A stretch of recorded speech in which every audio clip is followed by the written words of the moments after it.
Hey y'all, how you doing? Oh God. Okay. Welcome to another episode. Really good to see you guys. Oh God, it's so good. What time is it? 20 to 2?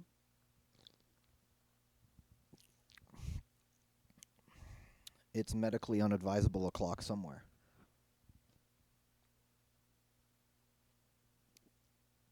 So, what's going on?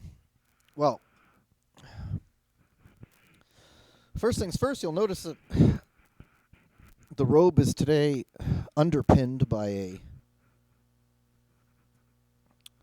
seafoam blue, I guess, hoodie. I'm cold. I don't have a cold. I'm not sick in any way. I went and ran this morning. I got a good night's sleep. Um, well, as much as somebody with a brain like mine can get. Um, I'm doing okay. The house is super quiet because my kiddo is on vacation with her mom. House hasn't been this quiet in 3 months. A little weird, a little unsettling, lots of feelings. So, but I don't know why. I'm freezing cold today. Freezing cold.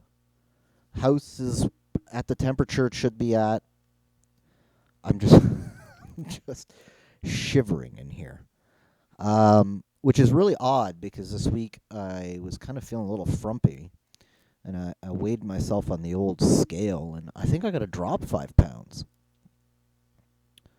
I gotta get back on the horse a little bit, even though like the workouts thankfully haven't stopped.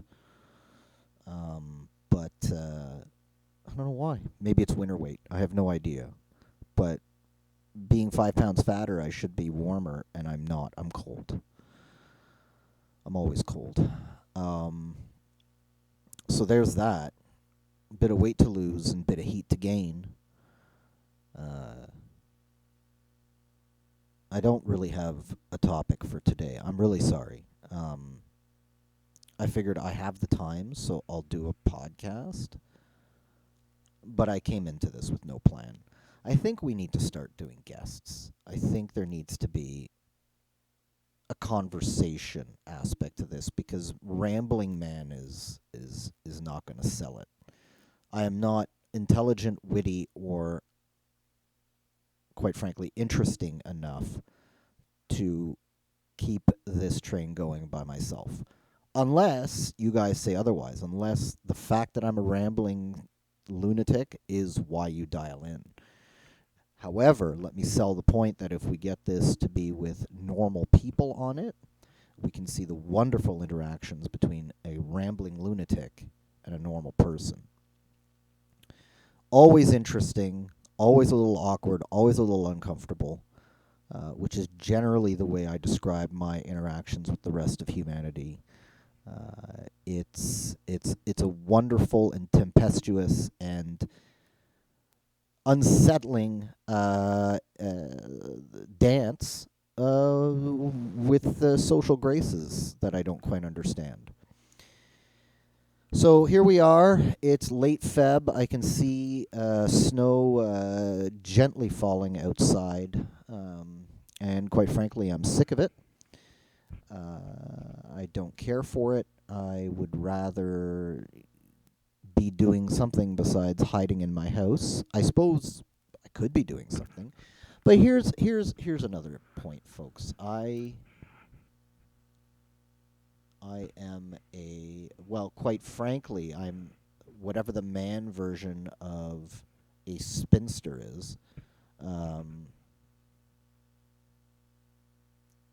I'm a single middle-aged person who, like, I've got hobbies. I work out, but I can't just go kill a day at the gym because I would break my body. Plus, they would look at me weird. Um,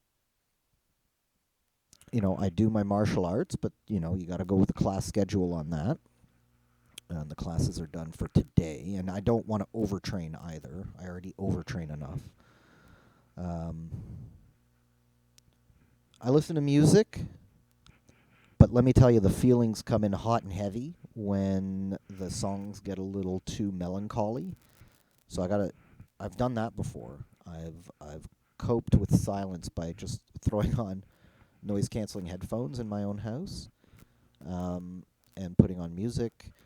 I mean, there's a bit of gaming, but the older I get, killing a day gaming really doesn't feel great. Like, it really doesn't feel nice. Um, so what do you guys do to kill time when you're not working on a particular project or a hobby? How do you kill time?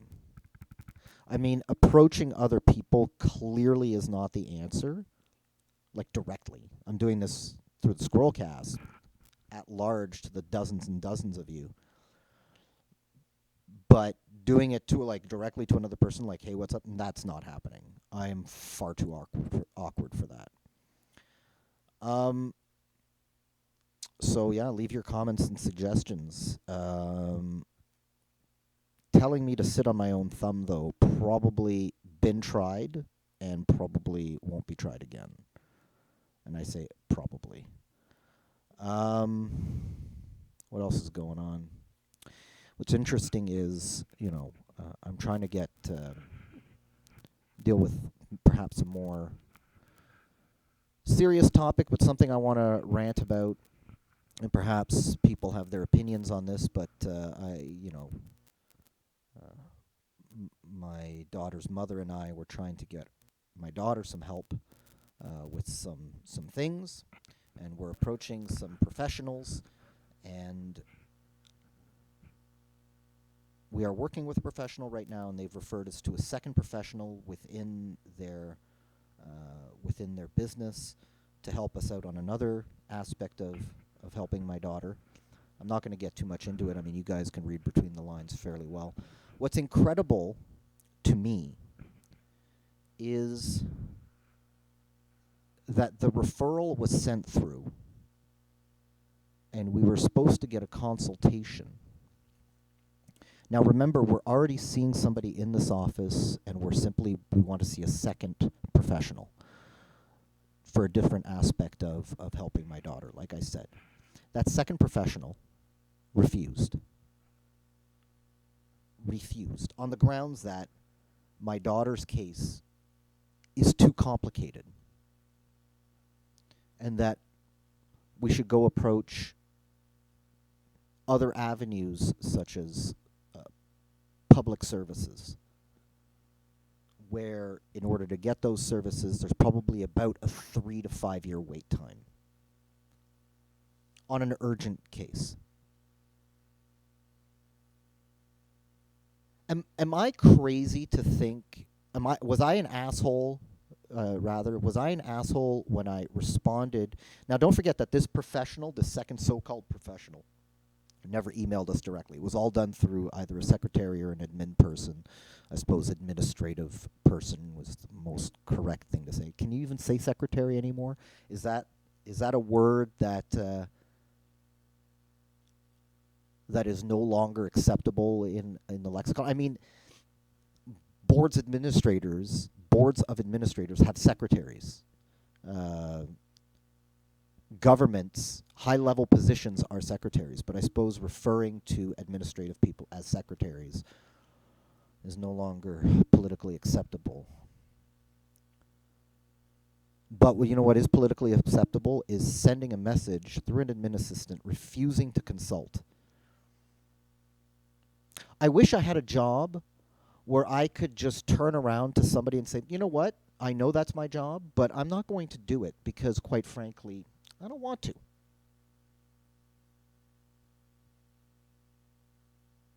It's too hard. Like,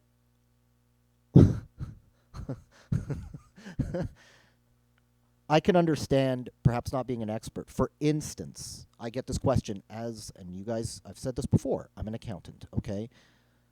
My experience in my career have been doing kind of being a company accountant. I help.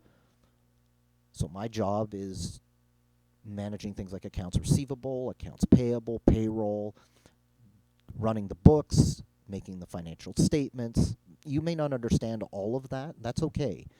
But my job is basically running the books for a company and making sure people are paid, suppliers are paid, and money is collected, and government filing is done.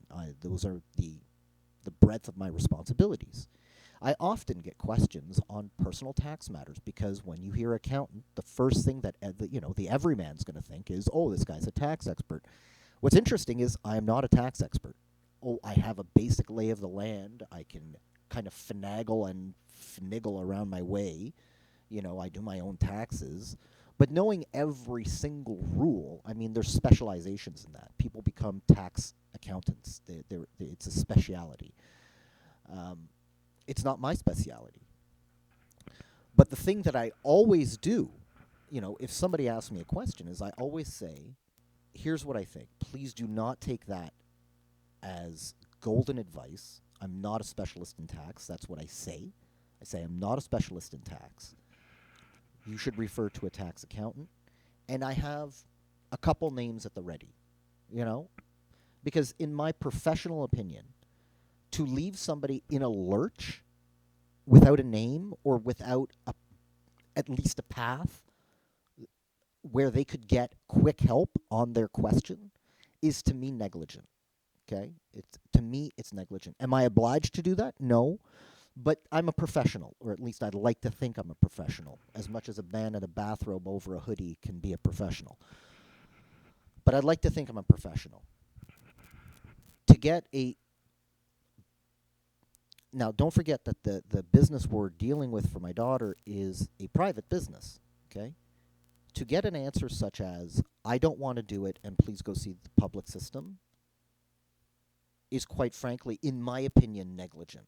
Like, you may not have the expertise for this particular set of problems, this particular case, but you should have a name of who is. Am I the asshole for thinking that? Am I the asshole for responding? Maybe somebody else in your office will have the courage to take on this file, to take on this case? Because that's what I said. Courage. That the doctor openly lacked courage. And then I followed up with our current professional in that clinic and said, do you have any other people that are perhaps competent or courageous enough to take on this case? Either way, there's certainly one professional that I will never recommend. And quite frankly, this business that we've been dealing with, I think the professional we're dealing with is okay. I think people are trying. Communication is poor.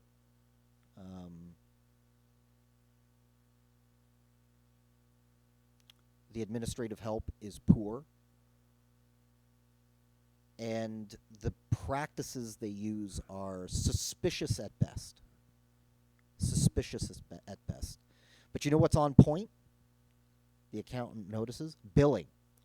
Right, like within 24 hours of your appointment, your card's been charged.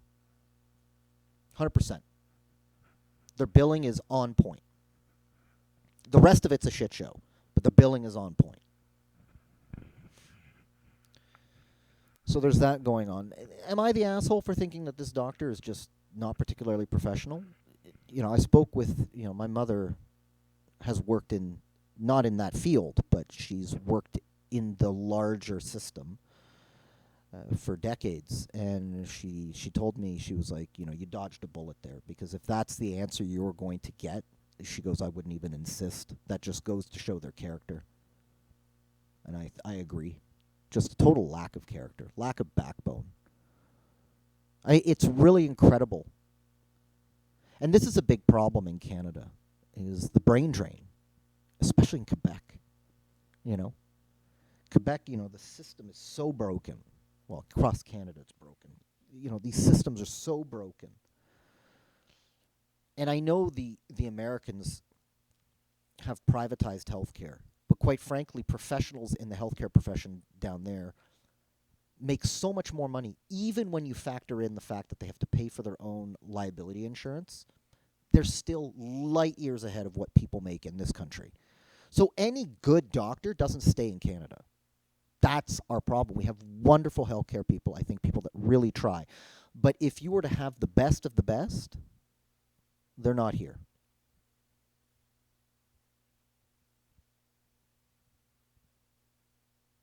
And especially in Quebec, where anybody who speaks English generally leaves, you're not left with the best.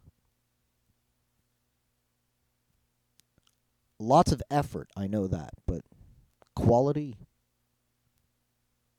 I think every Canadian has a story or two about questionable healthcare that they've received.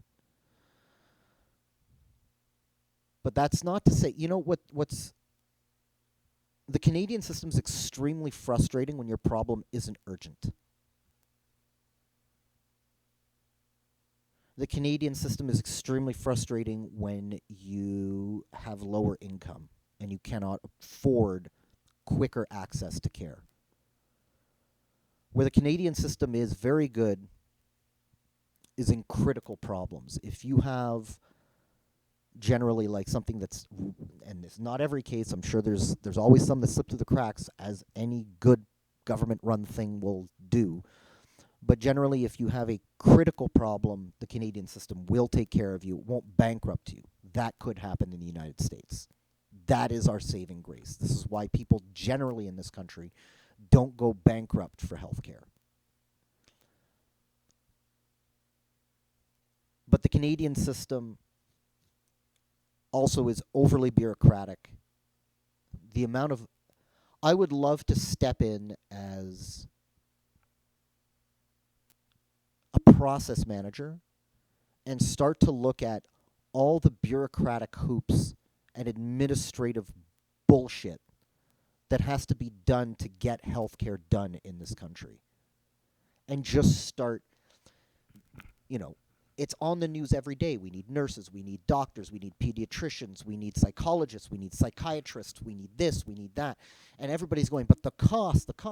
If we were to look at how much admin shit is buried in the system and just start hacking stuff out, just fucking with a scythe, just going through and going, these 5,000 people that just fill out paperwork, gone because a computer can do it. These 10,000 people, gone because a computer can do it.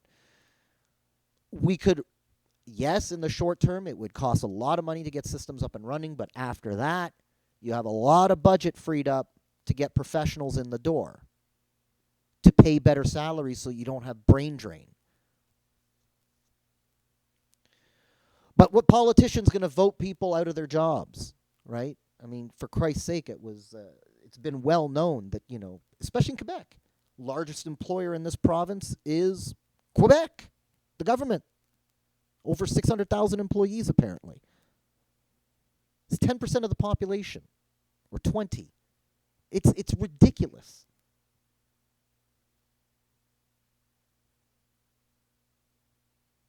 The next, I was reading, or I saw something, the next largest employer in Quebec, after the government, with its 600,000 employees, is a large company with about 50,000.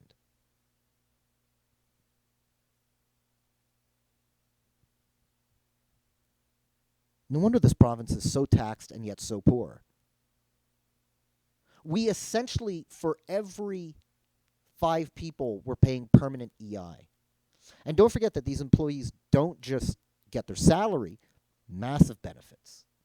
Shortened work weeks, pension for life, benefits that you wouldn't find in the private sector anywhere. They might not make as much on their annual, but there's always these cases of people that retire from their positions and they get paid out, not their vacation pay, which is legally binding by every employer. They get paid out all their unused sick leave over the years. I heard a case where a woman walked away with 2 years of full salary on her sick leave. So if she was making 75 grand a year, that's 150 grand she just walks out the door with of taxpayer money because she didn't take the sick days, because she never got sick or she worked through it. Granted, hardworking person, but fuck me, man. The amount of just Money that is literally piled up in a warehouse and then torched like in the Batman movie, like Joker lighting that pile of money on fire. Just torched every year. There's a reason, the left always says we need better services. True, we do. We do need better services. We need better services as Canadians. But the fact is, the way it's run, it's so inefficient and incomprehensibly complicated that there's the right, of course, is right to say, yeah, but we're not going to fund this shit. How would you possibly justify running this? And it's the frontline employees that suffer. Meanwhile, there's an army, and I do mean an army of back office people.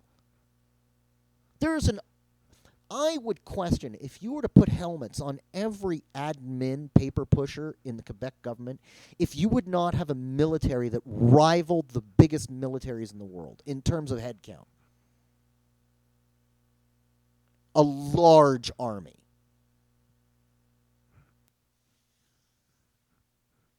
It makes my brain hurt. So, anyways, there's nothing I can do about the professional we encountered in that one clinic, but we're approaching another clinic that my daughter's mother has referred me to, so we'll see how that goes. It's so frustrating. Well, today I did game a little bit. I'm playing this new game. It's a cute little game. It's about kind of loosely based on Greek mythology. You run around, you do little quests. It's fun. It's on the PlayStation. Now, I'm a guy, when I don't do the Call of Duty games, I don't play multiplayer, I don't go online to play video games. I actually kind of avoid those kinds of games for the most part.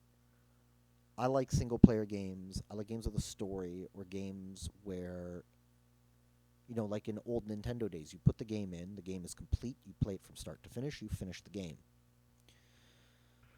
What I'm finding with this game, and it's by Ubisoft, and I'm going to name Ubisoft. Ubisoft, for those of you that don't follow the gaming world, is a French company. It's a huge studio, okay, very large gaming studio. Like every large gaming studio, I would argue that their priorities in the last 15-ish, maybe 20 years, have become confused. It used to be about making great games. Great games. I know the technology has advanced at a pace where now making a game is extremely expensive. And the graphics are very complicated. And you got to get voice acting in it now. You've got to get motion capture in it now. It's not what it was in 1995 or 1985 or even the early 2000s. It's simply much more complicated than that. And I know that gaming companies are always looking for a way to create what we call in the business world recurring revenue. Okay? Recurring revenue is basically, it's exactly in the name, it's, money that keeps coming in over the product's life. The idea is you don't sell a product once and get a one-time influx of cash. You sell a product once, you get that influx of cash, and then you continue to sell through that product, or that product continues to have things that can create future transactions such that the money, instead of having one sale and then the product lives over its life with the client, you have one sale and then many other little sales so that the product continues to generate cash for your business. This helps alleviate things like spiky cash flow for large corporations where they have a lot of projects going on. It's been reviled in the gaming world because, what happened in the film world is you had the box office, Then you would put it to DVD, you would sell the DVDs, and then you would have it run on TVs as syndication. Networks would pay to put it on TV. You would have movie channels that would buy it out. You would get licensing revenue from Netflix, etc., etc., etc., etc., etc. The gaming world was like, well, we've got to tap into that kind of business revenue, that kind of business stream where the same thing can be sold again and again and again and again instead of just at one point in time. But the problem is the gaming world did it, I would say, with a lot less ethics in mind. What they did is they created microtransactions, loot boxes, and DLC. They created online accesses that you have to pay for to play some games. It all got to be a bit much. And in the game that I'm playing now, it's really egregious. You know who's not egregious with that? They do it, but they're not so in your face about it as Nintendo generally. They'll release a game where some of these big studios like EA or Ubisoft will release a game and it's buggy, and we may have talked about this before. It's buggy, it doesn't work super well on release. You buy it, you have to wait for a patch, then they'll release, and the game feels incomplete. They release DLC, which is called DLC standing for downloadable content, which is usually additional parts of the game that you can play, additional chapters or additional quests or whatever the case may be.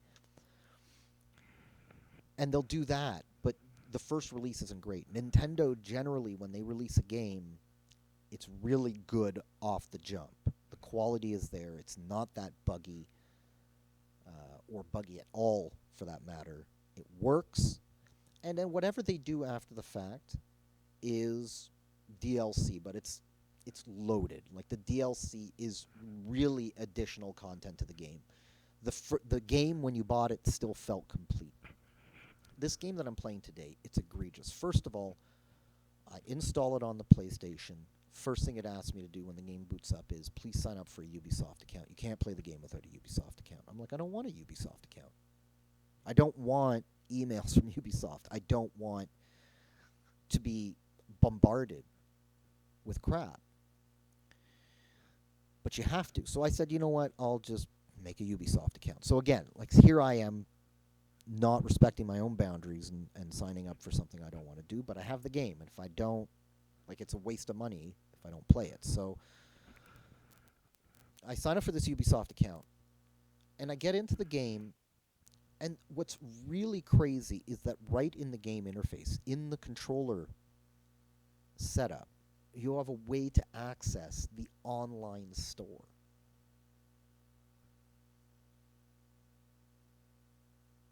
Like, that just seems openly suspicious to me, and quite frankly, ruining the experience. I mean, we're playing a story about Greek history, and it's a fun little story, and it's told very lightheartedly with a lot of little jokes. It's well written, the dialogue is fun.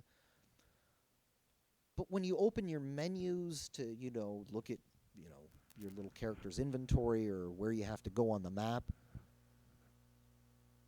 things like advertisements for more stuff to buy pop up in the menu right away. Usually, it's done, in the startup menu of a game. You'll have, new game, load game, blah, blah, blah, blah, like a boot menu. And then in there, they'll be like, go to store, access additional content. There, it's one line. In this game, it's after you booted it, you're in the game, you're playing the game, and you still have advertising for additional crap in your menu. Quite frankly, it ruins the experience, right? Like, I'm trying to have fun with the story and fun with the game, and every time I open, I'm like, ugh. Like, just ugh. Like, it's just gross. So, Ubisoft, shame on you. Shame on you. I know you guys have bigger fish to fry because you're in, like, way more trouble for shit that you've done in the last little while than just this. The game is called, Immortals Phoenix Rising. I think I might have got those words mixed around. Even then, like I can't. Like, to give you an idea, it's taking me so far out of the experience I can't even remember the correct title of the game. But anyway, I digress. Shame on you, Ubisoft. You guys are really the people that run game studios. They're not working for the gaming industry anymore. They're not working. Well, they're the gaming industry. They're not working for the gaming community anymore. They're not. They're working for their shareholders.